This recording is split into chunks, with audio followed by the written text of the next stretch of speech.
Such Unholy Shapes by Kirk.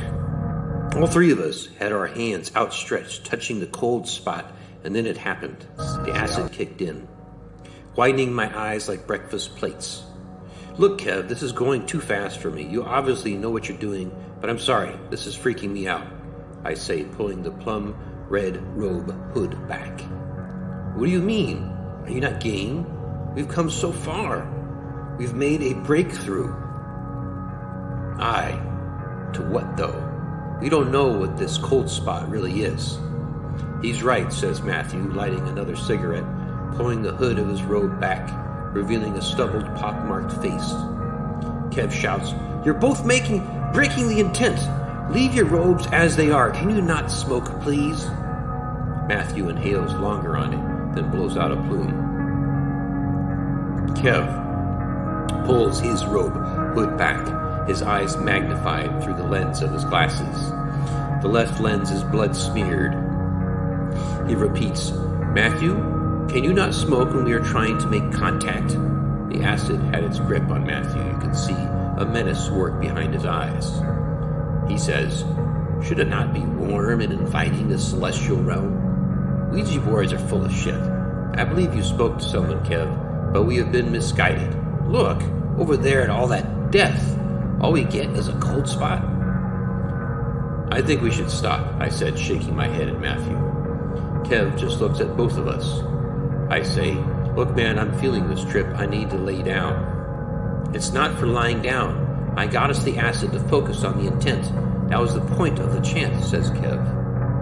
Earlier, Matthew and I followed Kev's voice with the chant notations. It was simple, more like a mantra. We did this for 3 hours. The sacrifices were hard. It had to be personal, or otherwise the ritual would fail. I went first and picked my dog, Erie. Matthew chose his mum, and Kev his ex-boyfriend. "To the new life," I said as I dropped a boulder from shoulder height right on Erie's head. Red mush poured out of his mouth, all over the wild garlic stem next to the glen. Matt got his mum during housekeeping, said her screams were muffled by the Dyson 40,000 model, but she saw him in the reflection of the half-moon mirror. Kev's kill was Marcus, his ex-slut boyfriend who gave him chlamydia. Marcus had a black bin bag pulled over his head while the hammer smacked all around until it softened. Anyway, we were stationed at the entrance to the communal living room. My words were coming out slurred. I didn't even understand them anymore. I left the chalk circle, walked past the sacrificial bodies lying head to toe star-shaped. I fell on the couch with many sized cushions, exhausted, drained, empty. "I love you both," Kev shouts, "but you need to understand what we are doing is very real. When it opens, you will understand and witness its almighty glory." The muted television glows behind him. The static frost crackles, silently illuminating the white walls with a majestic spectral glow. Kev loses his balance, knocking the pyramid-stacked empty beer cans onto the floor. Beer dribbles onto the Ouija board, fashioned from old bathroom tiles. Kev reaches for his rucksack, pulling out a Polaroid camera. The acid has it now. I just lay there between the cushions, staring at the cold spot. Something terrible is coming from the spot, in the form of geometries. Then a white flash before my eyes. Click! I turn to the flash and see Kev pointing the Polaroid at the cold spot. "Kev, man, can you not take any photos of me in this state?" says Matthew with a furious sneer. "It is my duty to archive this moment. It's content for the website."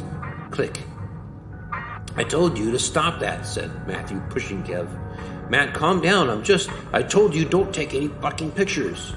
I see the geometries meld into a little black hole that silently grows into a huge 8-foot oval shaped behind Matthew.